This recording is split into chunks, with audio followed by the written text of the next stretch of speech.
Welcome to Building a Band Program, a special series from Rock School Proprietor Podcast. I'm John Kazicki, owner of Michigan Rock School, and this series is for studio owners who want to add a band program to their studio or who have a band program and want to take it to the next level. A band program can be a major benefit to any music school. For students, there's built-in accountability and reason to practice, and a strong sense of community and friendship formed from playing music with other people. And for your studio, that strong sense of community means greater student retention, better profit margins, and that dynamic of a band program simply can't be replicated in one-on-one private lessons. In this multi-part series, I'm going to walk you through everything from how to structure your band program and choose the right instructors, all the way to putting on a concert that your students and their families are going to be talking about for months. Today's topic, behavior management in your band rehearsals.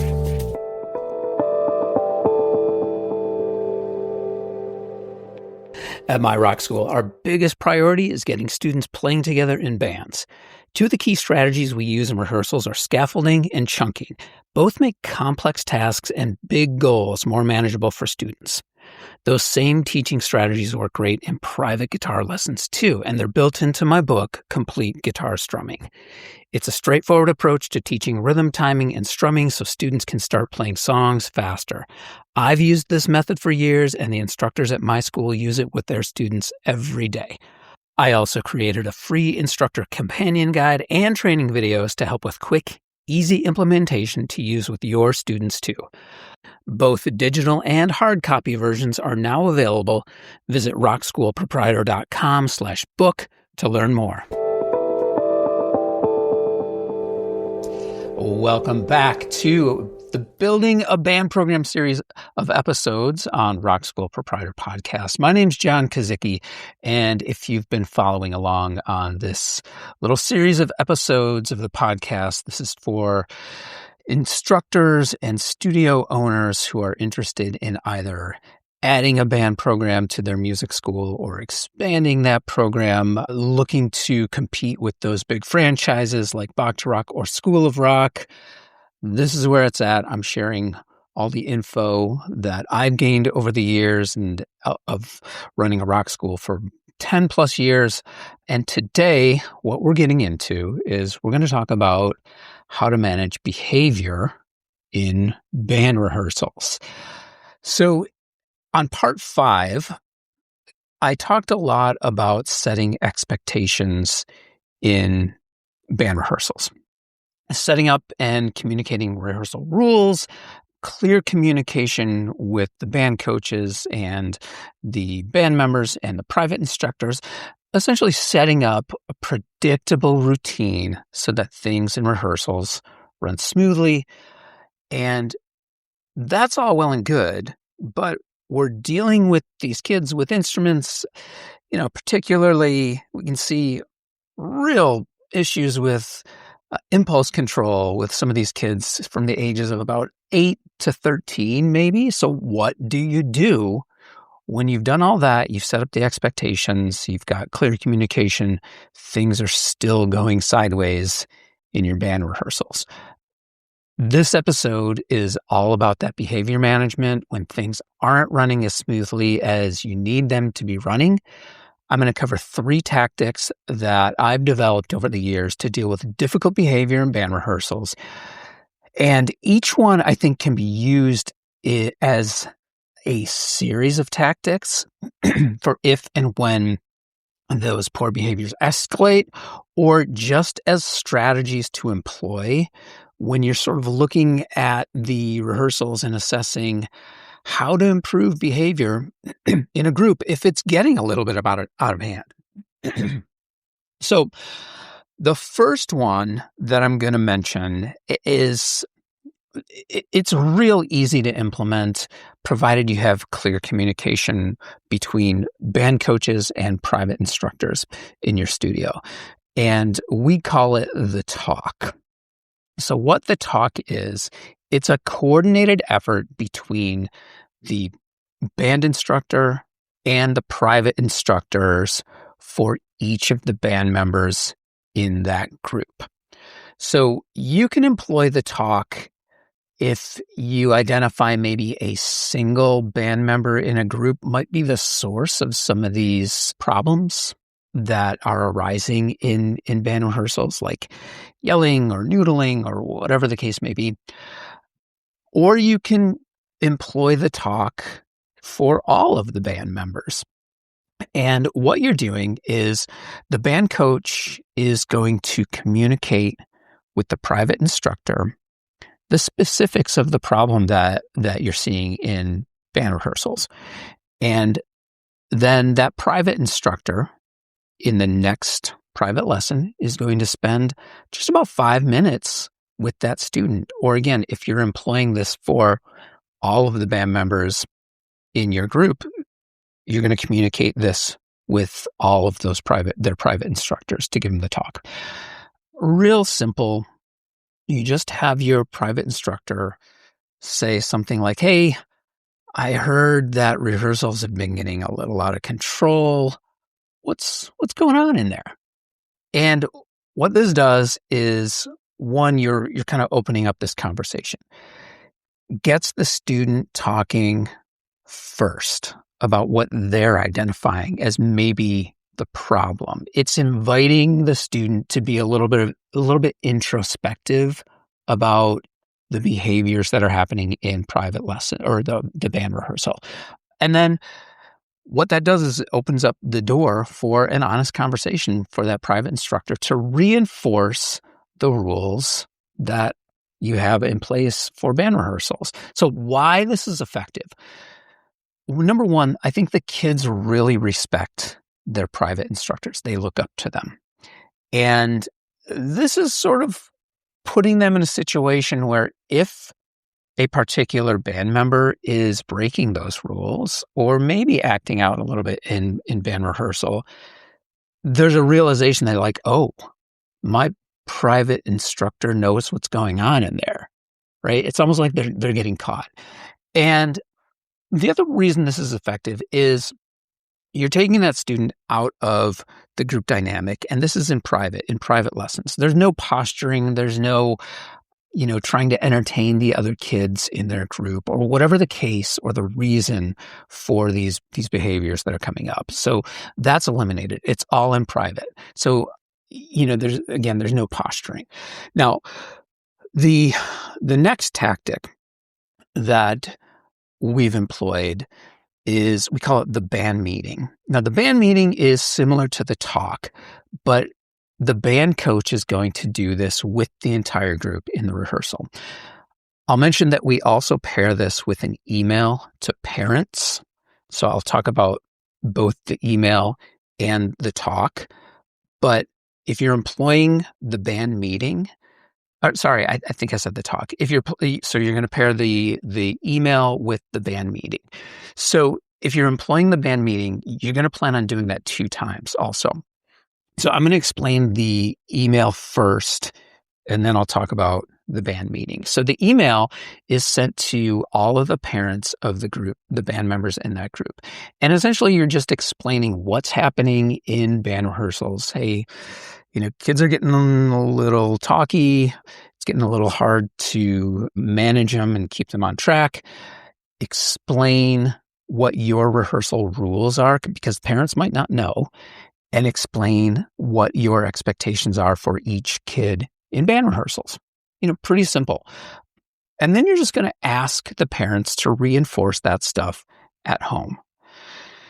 That gets the parents on your team. So the last thing you're going to do in that email is you're going to explain what the future steps are going to be if the behaviors that you're seeing in rehearsal persists. And I'll reference that in kind of the third tactic a little bit later.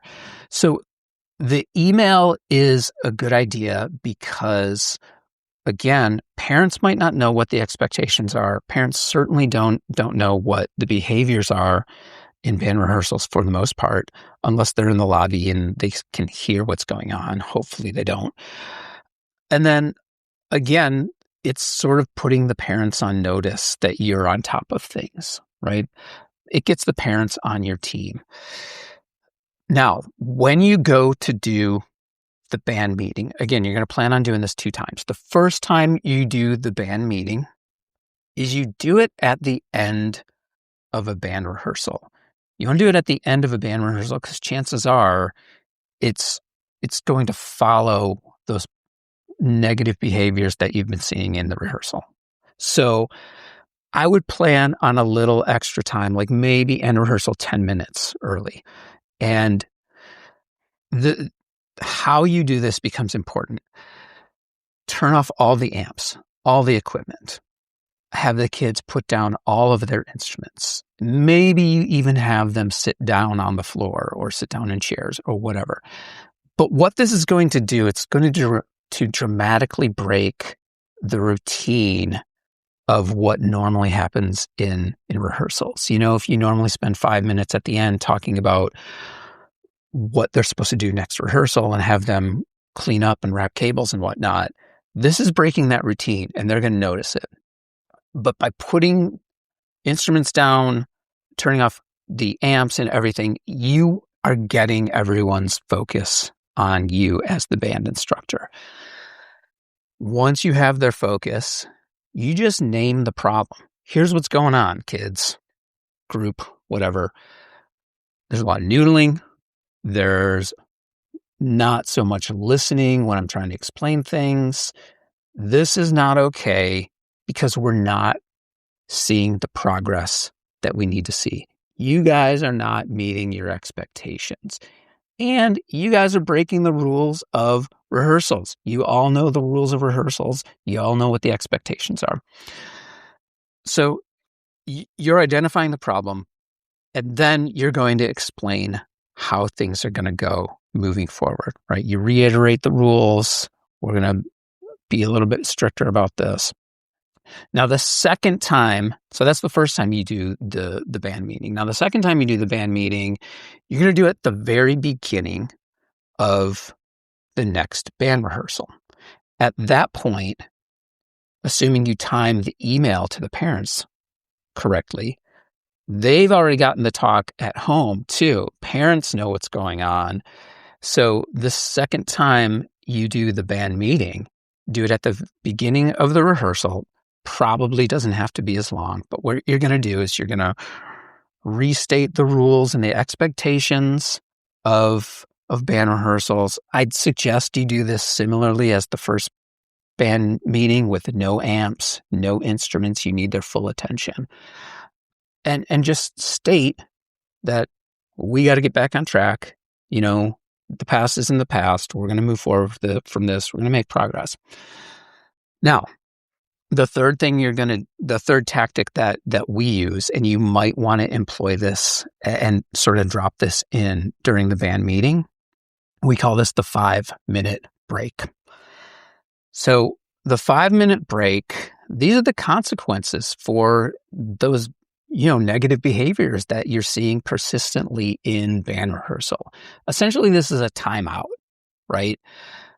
If a band member is breaking one of your rehearsal rules, if they're noodling, if they're talking while the band coach is talking, if they're yelling, whatever that negative behavior is, you're going to have them take a 5-minute break outside of the rehearsal room if you see them doing that.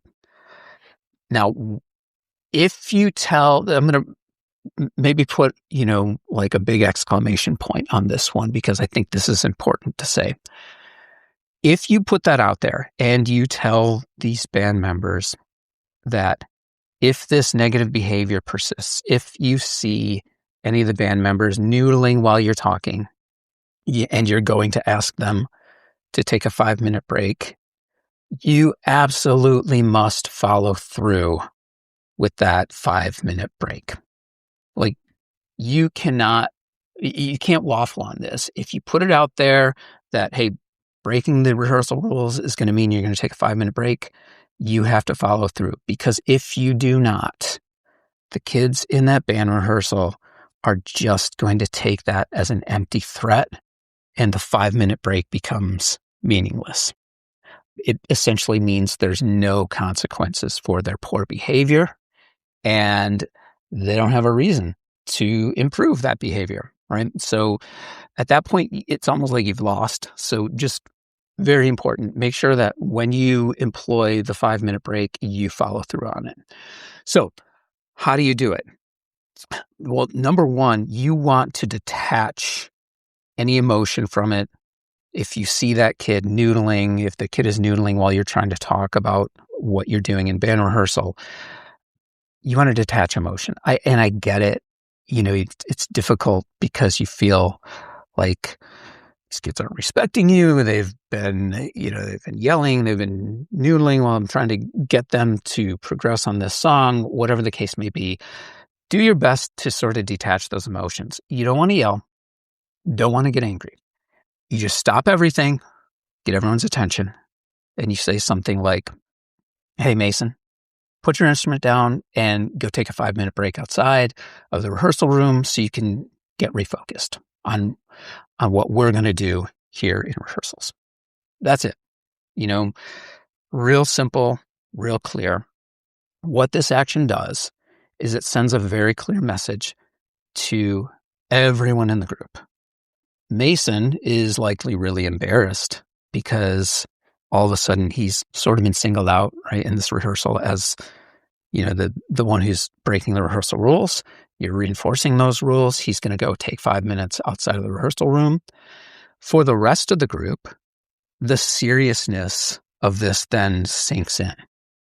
Oh, we are going to be held to these consequences. We do have to take this seriously. And there might even be something in the back of their head like, oh no, what if my parents find out this is going on, right? Because parents know by this point, right? You've emailed them. So Mason goes outside. You go back to doing what you're doing with the band. 5 minutes later, you invite him back in. And again, no emotion attached to it. You casually just like, hey, you ready? Here's what we're doing. You catch him up, and then you go right back to playing. So we've got those 3 tactics, right? We've got the talk, which is, a bit more intimate. You're utilizing your private instructors to help them reinforce what the expectations are in band rehearsals. You've got the band meeting, which paired with the email at home, you're getting the students' parents on board with what the expectations are in band rehearsals, and you're refocusing the kids and the band members on what the expectations are in the band room. And then the third one, the 5-minute break, that's a clear message that we're not joking around. We're here to get some stuff done. Yes, we're allowed to have fun, but we've got to balance that. We've got to find the balance. So this type of behavior management, I think, is generally not the norm. And you can avoid most of these behaviors, and most of the time we do. These are kind of the outliers. But you can avoid most of them by having clear rehearsal rules and expectations, clearly communicating those expectations and your plan for each rehearsal. And I think most kids feel comfortable and secure with the routine when they know what that routine is. So going back to the part 5 of this series, how to run your band rehearsal. We talk a lot about that communication and setting those expectations. So you might want to go back and listen to that part of this series, that episode, to understand really how these 2 things work. Setting these expectations and running your band rehearsal in a way that is predictable so that the kids know what to expect. And then how the behavior management then comes into play. I think it's all about consistency with the band rehearsals and your routine and what the expectations are. So there you go. Behavior management in band rehearsal.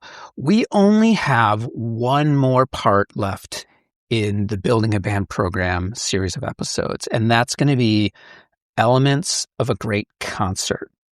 So I want you to remember I'm offering that free webinar with this series on Friday, July 24th. If you have specific questions about behavior management and rehearsals, or really any questions on the topics that I've covered in the series, I encourage you to join me on that webinar. It's going to be informative. It's going to be casual.